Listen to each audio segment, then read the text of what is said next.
Hey guys, how you going? Hope you're all doing very well. This evening I'm going to be doing another movie review. This movie is a horror film from the United States, English language, released in the year 2017, directed by Sean Carter, and this film is called Keep Watching.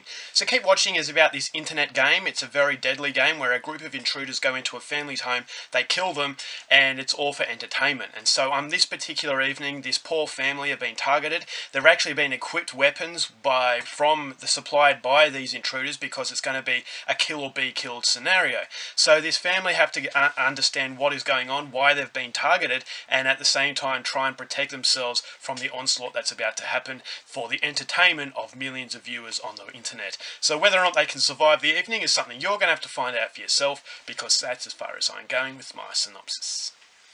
Now my thoughts on Keep Watching. I have to stress that this is a found footage kind of home invasion film, so if you don't like this kind of thing, this is definitely not for you. But for me, I'm a hardcore sort of fan, and I really love these home invasion sort of movies. I love found footage movies, so when they're both combined, I thought they was onto a winner with this movie. I really liked the trailer, and I thought, okay, well maybe this is going to be a commentary about our desensitization to violence, and that how it's a problem is because society can't really differentiate between violence on screen in a movie and violence in real life. Is that we've seen it so many times, all of a sudden if it's not happening to you, it doesn't hit you with as much impact. And so taking that sort of idea into this movie, I thought, okay, well at least this is going to be enjoyable. But unfortunately, after I watched this film, I will say that I thought it was very, very disposable. This is a movie that really didn't realise how good it could have been. It reminded me of the movie called Them, which is a French classic, also The Strangers, in that these people are attacking this home, but it's done very subtly. At the start of the film, there's a strong level of anticipation, and that anticipation really has you on edge. It's a very creepy sort of sense of anticipation,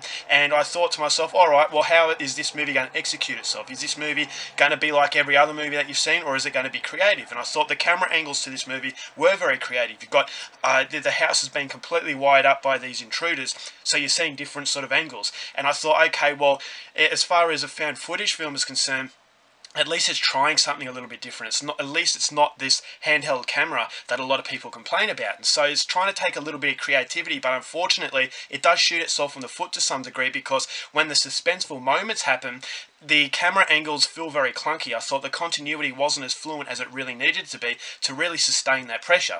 And because the movie is relying on suspense, because the violence is very watered down, it's not violent at all. Though there are a few deaths, but it's not gory, and so it's not relying on the actual kills, it's relying on the anticipation of that kill, and basically how is this family going to escape the clutches of these evil people. But unfortunately the camera angles do get in the way of that, is because you're not seeing it as clearly as you really wanted to.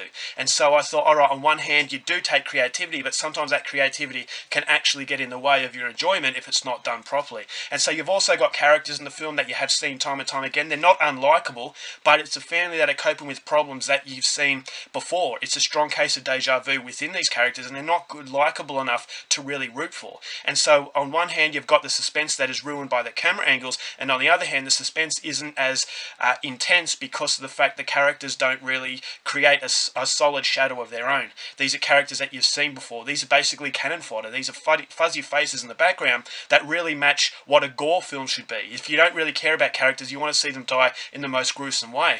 But because they're not dying in gruesome ways, you have to rely on that suspense. But once again, because you don't care for them, the suspense doesn't work either. And so that's something I really didn't like. I thought that the movie does fall down, as far as the villains are concerned, down very generic paths once again. They're very efficient in their kills at the start of the movie, but when the family are getting lower by the numbers, they become more clumsy. They're basically tripping over their own feet, and that's something, once again, that is a trademark of horror films, especially slasher movies, and that's something I really don't like. And so the movie does create a sense of a unique value as far as the start of the movie is concerned, but then as it goes along, it starts to run out of those creative ideas, and it starts to go down a very predictable path, and once again that does ruin the suspense that it also wants. I will say that the twist at the end of the film was quite impressive. I didn't see that coming, but unfortunately it's just not enough to really save this movie. It's not a terrible film, it's fairly competently made, and I've seen movies out there that are a lot worse, but it just doesn't take as much of a risk as I really thought it should have. I thought it could have had a solid sort of commentary on that desensitization to violence, but it doesn't quite work